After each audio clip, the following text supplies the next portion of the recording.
दिल्ली का चुनाव हो या यूपी का मिल्कीपुर चुनाव, सारी बातें होंगी इस वीडियो के बाद। जो वीडियो आपके सामने मैं पेश कर रहा हूं, जरा इससे रूबरू हुई है, फिर काफ़ी कुछ चर्चा करने के लिए आपसे बातें रखूंगा।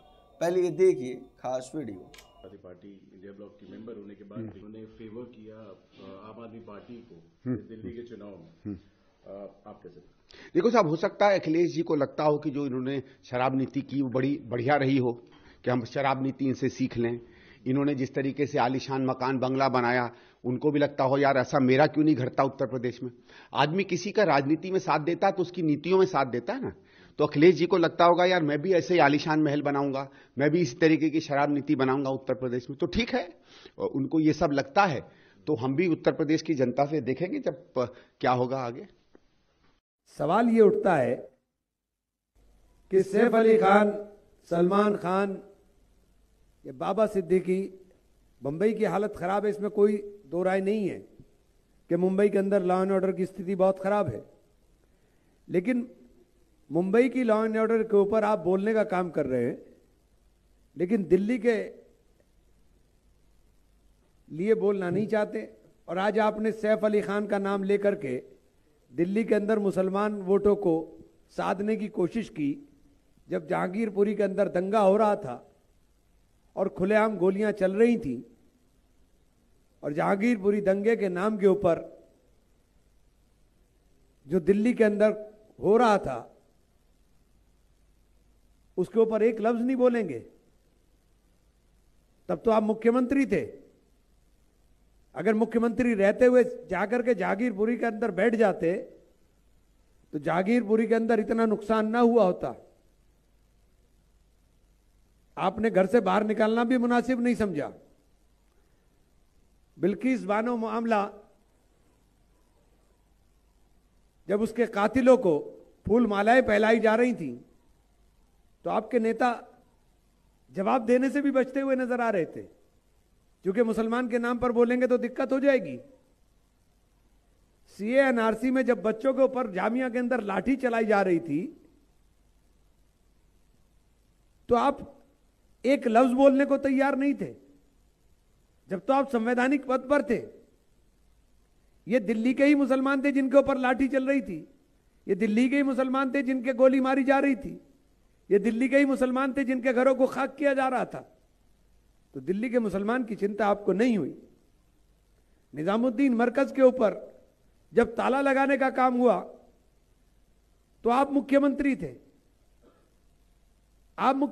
आपको जिम्मेदारी थी ना, आपने नैतिक जिम्मेदारी समझी, क्योंकि उस वक्त यह लग रहा था आपको कि मुसलमान को हाथ लगाएंगे तो जल जाएंगे।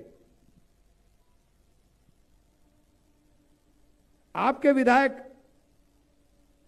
को कुरान पाक की बेअदबी में सजा हो जाती है, आपके मुंह से एक लफ्ज नहीं निकलता है। तो आज मुसलमान के नाम पर आपको इतनी चिंता, और कमाल की चीज है कि चिंता भी हुई तो आम आदमी पार्टी, गरीबों की पार्टी, उसके मुखिया श्री अरविंद केजरीवाल, चिंता हुई तो बंबई में बैठे हुए सैफ अली खान, सलमान खान, बाबा सिद्दीकी, जिनकी अरबों की जायदाद है, लेकिन जहांगीरपुरी की झुग्गी के अंदर बैठे हुए किसी मुसलमान की चिंता करने की समझ, या उनकी चिंता अगर असल चिंता होती तो उस गरीब मुसलमान के लिए होती जो दिल्ली के अंदर पिसा है। ये बात मैं हिंदू और मुसलमान से ऊपर उठकर इसलिए कहना चाहता हूं कि आज आम आदमी पार्टी का चेहरा सबके सामने उजागर हो गया है। दिल्ली के अंदर जो हाल है, दिल्ली के अंदर जिस तरह का प्रदूषण ने सांस लेना दूभर कर दिया है, और मैं ये बात कहते हुए मुझे कोई जिम्मेदारी के साथ कह रहा हूं और फक्र के साथ कह रहा हूं, गर्व के साथ कह रहा हूं कि शीला जी ने जो काम किया है वो कोई दिल्ली के अंदर कर नहीं पाया। और शीला जी के बाद आपने क्या किया दिल्ली का हाल, कि दिल्ली में हर दूसरे तीसरे महीने लॉकडाउन वाली स्थिति आती है। ये बात आपके माध्यम से खास तौर से लोगों से भी मेरा है कि आज आपको सब चीजों को जानिए, पहचानिए। उनके साथ उनका फैसला है, अखिलेश जी का फैसला है, हमारा फैसला थोड़ी ना है। ये अखिलेश जी का फैसला है। ये अखिलेश जी जाने। उत्तर प्रदेश में भी कहे ना कि हम कांग्रेस के साथ नहीं रहेंगे, तब समझ में आएगा बात। ठीक, उत्तर प्रदेश की 43 सीट जीत कर हम लोग आए हैं कि कांग्रेस का दम है, राहुल जी के नाम के ऊपर हम लोग जीत कर आए। देखा आपने वीडियो, कुछ समझ में आया? अभी नहीं तो अभी और क्लियर करूंगा। सवाल इसमें काफ़ी बनते हैं, पत्रकार होने के नाते ये सवाल लाजमी भी है। आपने जो वीडियो देखा उसमें एक इमरान मसूद थे, दूसरे संदीप दीक्षित थे, जिनसे मैंने आपको रूबरू करवाया।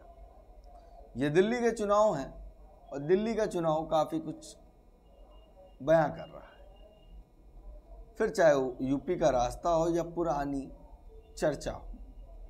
जी हाँ, इंडिया अलायंस बनाया गया था कि हम लोग भारतीय जनता पार्टी के खिलाफ लड़ेंगे। जिस तरह से विचारधारा चल रही है एनडीए की, जो उनके साथ गठबंधन है, उसके खिलाफ इंडिया अलायंस बनाया गया था। मगर दिल्ली के चुनाव आते ही काफ़ी कुछ दिखने लगा है और इस चुनाव के बाद काफ़ी कुछ हो जाने का अनुमान लगाया जा रहा है, या इस चुनाव में भी काफ़ी कुछ हो जाने का अनुमान लगाया जा रहा है। इमरान कहते हैं कि ये तो अखिलेश यादव को सोचना चाहिए। संदीप दीक्षित भी सवाल उठाते हैं अखिलेश यादव पर। मिल्कीपुर चुनाव में गठबंधन है, किससे? कांग्रेस से, इंडियन नेशनल कांग्रेस। इस पार्टी से यूपी में गठबंधन रख के लोकसभा का चुनाव लड़ा और अखिलेश सफल साबित हुए। मगर जब दिल्ली में साथ देने की बारी आई तो दिल्ली में अखिलेश कांग्रेस के विरोध में खड़े हो गए। आम आदमी पार्टी यूपी में चुनाव लड़ती है तो इंडिया अलायंस के साथ खड़ी है, मगर जब दिल्ली के चुनाव आए तो कांग्रेस को ही विरोधी बना लिया है। ये चीज आपको देखने को इस वीडियो में दिख रही है। सवाल क्या होता है? मिल्कीपुर के चुनाव में कांग्रेस समर्थन कर रही है कि यहां पे भाजपा को हराया जाए, मगर दिल्ली के चुनाव में कांग्रेस का समर्थन अखिलेश यादव नहीं कर रहे हैं। इसका क्या बात निकाली जाए? कुछ वक्त पहले या कुछ साल पहले एक गठबंधन और हुआ था, साथी। जी हाँ, मैं याद दिला रहा हूं, साइकिल प्लस हाथी इक्वल टू साथी। ये बात अखिलेश यादव की टीम भी कह रही थी। हमारा गठबंधन है, हम लोग एक साथ रहेंगे, भारतीय जनता पार्टी को हराएंगे, इनकी विचारधाराओं को खत्म करेंगे, ये गठबंधन कभी टूटेगा नहीं। फिर चुनाव का नतीजा आता है, बसपा 10 सांसद बनाती है, सपा भी 5 सांसद बनाती है। उसके बाद क्या होता है? बसपा मौका नहीं दे रही है, बसपा सुप्रीमो बात नहीं कर रही हैं, ये सब तरह की चर्चा होती है। अब क्या हो गया? जब कांग्रेस से गठबंधन है, राहुल गांधी से मुलाकात है, यूपी में कांग्रेस का साथ है, तो दिल्ली में क्यों हताश है? दिल्ली में कांग्रेस से दूरी करना साफ साफ बता रहा है, और ये मैं नहीं, ये जो आपने 2 वीडियो देखे साफ साफ बता रहे हैं कि ये लोग गठबंधन नहीं, ये लोग साफ साफ दर्शा रहे हैं कि हमें भी सब चीज़ें चाहिए, हमें बेटर लाइफ चाहिए, हमें बेटर सरकार चाहिए, हमारी शासन सत्ता होनी चाहिए, हम ही ताकत में होना चाहिए, बाकी कोई हो या ना हो, इससे इनका कोई लेना देना नहीं है। सवाल तब उठा रहे थे तो सब कह रहे थे कि हाँ, बसपा ने शायद फ़ोन नहीं उठाया होगा, बसपा ने बात नहीं की, बसपा गठबंधन रखना नहीं चाहती है, सिर्फ अपनी सीटें निकालना चाह रही थी। आज कांग्रेस के साथ होने पर भी साफ साफ दिख रहा है, ये पिक्चर क्लियर होती नजर आ रही है कि अब अखिलेश यादव की ये चुनावी जो कार्यक्रम है वो यूपी और दिल्ली में नहीं, ये कुछ वक्त पहले जब मैं झारखंड गया था वहां भी मैंने दिखाया था, तब भी जेएमएम के खिलाफ चुनाव लड़ रहे थे अखिलेश यादव, कांग्रेस के खिलाफ लड़ रहे थे अखिलेश यादव, जम्मू में टैबलेट लेके चुनाव लड़ रहे थे अखिलेश यादव। तब किसको जिताना था? ये जो राजनीति है इसको थोड़ा सा समझने की कोशिश कीजिए। मुझे लगता है कि अब अखिलेश यादव की राजनीति में ये पुड़ाव आ गया है कि परिवार दल अलायंस के साथ अब जो बेहतर विकल्प है उनके साथ हाथ मिलाते चलो, उन्हीं के साथ लगे रहो। इतना ही नहीं, सबसे बड़ी चीज निकल के आई कि लगातार जिस तरह से कांग्रेस पे हमलावर हो रहे हैं आम आदमी पार्टी, तो एक बार भी सफाई देते हुए अखिलेश यादव कांग्रेस के साथ नहीं दिख रहे हैं। मगर यूपी के इस चुनाव में देखा जाए तो कांग्रेस लगातार सपोर्ट कर रही है समाजवादी पार्टी की कि गठबंधन बना रहे, सरकार को किसी तरीके से बड़ा जवाब दिया जा सके, इंडिया अलायंस ने एनडीए को टक्कर देने की बात बनाए रखें। इन बातों के बीच एक बात और निकल के आई, ये अलायंस तो नीतीश ने बनाया था, अब तो ये अलायंस रहा नहीं। तो कहीं ना कहीं अब अलायंस टूटता हुआ दिख रहा है, इस पिक्चर में साफ दिखने लगा है। तो जब सवाल उठाया था बसपा सुप्रीमो पे, अब ये सवाल अखिलेश पे क्यों नहीं उठ रहे हैं? असल में बी पार्टी का रोल जो कई पार्टी के पदाधिकारी कह रहे थे, अब कांग्रेस भी कहती नजर आ रही है कि समाजवादी पार्टी बी टीम की तरह लीड कर रही है। ये मैं नहीं, तमाम पार्टी के नेताओं पदाधिकारियों के द्वारा कहा गया, क्योंकि जहां पे जो बेहतर होता है ये उनके साथ खड़े हो जाते हैं। अगर समाजवादी पार्टी के अखिलेश यादव जो राष्ट्रीय अध्यक्ष हैं वो चाहते हैं कि भाजपा को हटाया जाए, प्लस जो गठबंधन पार्टियां हैं उनको साइड किया जाए, तो उस वक्त जेएमएम के साथ खड़े हो सकते थे। मगर तब लड़ाई जो हो गई थी, जेएमएम सबसे लड़ रहा था, जेएमएम के साथ कोई नहीं दिख रहा था। जेएमएम अपने आप जीतती है, उसके बाद भला वो कहते हैं जीत हमारी हुई। अगर जीत हमारी होती तो आप पूरी भागीदारी निभाते, मगर वहां पे देखा गया कि कहीं ना कहीं अखिलेश यादव अपने वोट को एकत्रित कर रहे थे। यादव वोट से वहां अपील करने के बजाय यादव और प्लस ओबीसी चुनाव अलग लड़ने की कोशिश कर दी अखिलेश यादव ने। ये पहला मामला था। नहीं, दूसरा, पहला तो बहुजन समाज पार्टी से जब गठबंधन यूपी में किया था तब चुनाव लड़े थे, उस वक्त ये कह रहे थे बसपा सुप्रीमो फोन नहीं उठा रही। और बसपा सुप्रीमो की एक आदत है कि ये इस उलूल जुलूल सवाल जवाब पे ध्यान नहीं देती। उनके लिए राजनीति से बड़ी समाज नीति है। वो समाज के हित के विचारों को देखकर चुपचाप अपनी नीतियों को आगे कैसे बढ़ाना है, समाज को कैसे आगे करना है, समाज की बात आगे रखी जाए, उन चीज़ों को ध्यान रखकर वो उस आइडियोलॉजी पे काम कर रहे हैं।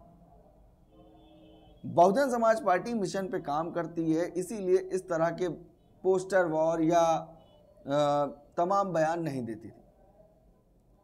वो वक्त था जब बसपा सुप्रीमो चुनाव अकेले देख रही थी, आकाश आनंद की शायद एंट्री हुई थी, अभी वो तैयार नहीं हुए थे, तो बसपा सुप्रीमो उनको कार्यक्रमों में ले जाके दिखाते थे, समझाते थे कि कैसे बोलना है, क्या तरीका होता है, ये चीज़ें। अब आकाश आनंद बिल्कुल उस अंदाजे बयां में दिल्ली के चुनाव में दिख रहा है।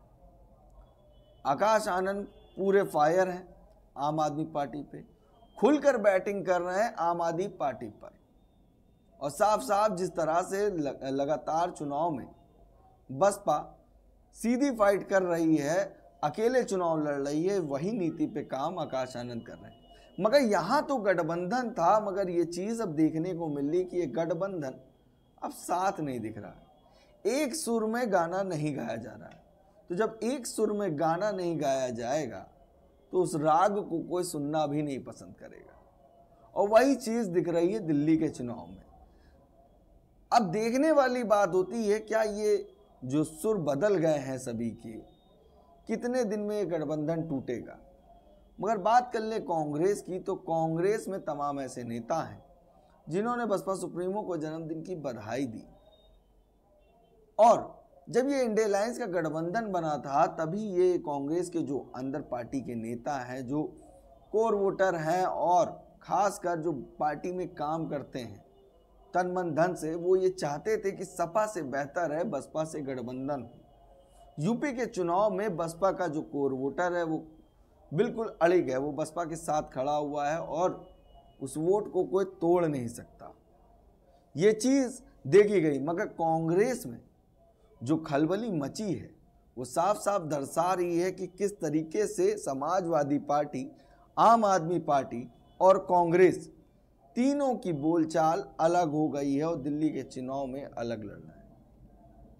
क्या यहां पर समाज के हित की बात नहीं होनी चाहिए थी?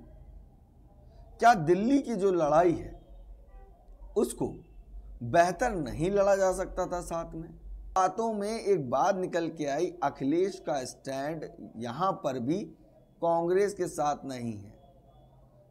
इन बातों में यह तय हो गया कि झारखंड में भी बीजेपी को हराने के लिए अखिलेश यादव नहीं लड़ रहे थे। ये बात कह सकते हैं कि दिल्ली में भी अखिलेश बीजेपी को हराने में नहीं, अपनी राजनीतिक चमकाने में लगे हुए हैं। अब देखने वाली बात होती है कि दिल्ली के चुनाव में क्या होता है, मगर सबसे बड़ी बात, क्या ये गठबंधन अभी भी बना रहेगा जब सब एक दूसरे के विपरीत खड़े हैं? यदि छोटी सी बात जो मैंने आपसे रूबरू कराई, कैसा लगा हमारा वीडियो कमेंट करके जरूर बताइएगा। बाकी असल में बी टीम कौन है ये कमेंट करके जरूर बताइएगा। आपके कमेंट का हमें इंतजार रहेगा। और दिल्ली में जिस तरह से बसपा चुनाव लड़ रही है, तो सोशल मीडिया पे मैं देख रहा था तो एक पवन कुमार गर्ग हैं, डॉक्टर हैं, त्रिनगर से वो चुनाव लड़ रहे हैं, सोशल मीडिया पे एक्टिव है, लगातार वो अपडेट डाल रहे हैं। ये फ़ोटोज़ जो आपको दिख रही हैं ये उन्हीं की हैं और लोगों से मुलाकात चालू हो गई है, प्रत्याशी घोषित हो गए हैं, तो ये प्रचार प्रसार चालू हो गया है। वहीं पे सतीश कुमार वाल्मीकि को टिकट दिया है ओखला से, वो भी प्रचार प्रसार की फ़ोटोज़ मुझे सोशल मीडिया पे दिखी, तो इन दोनों की मैंने आपको आज शेयर की। मगर खबर के साथ इस खबर से इसलिए रूबरू कराया कि ये भी एक चर्चा का विषय है जिसे हमें आपको समझना होगा कि बी टीम कौन है। अब ये बात अखिलेश यादव साबित करें, क्या ये पीडीए को साथ लेके चल रहे हैं या अखिलेश अपनी विचारधारा को लेके साथ में चल रहे हैं। जैसे कहा जाता है परिवार दल अलायंस, तो वो 5 सांसद से ही खुश हैं, सिर्फ पार्टी के थ्रू अपनी लेगेसी को बढ़ाने के लिए ये साथ खड़े हैं या बीजेपी को हराने के लिए खड़े हैं, ये देखने की बात है। बने हमारे चैनल के साथ। धन्यवाद।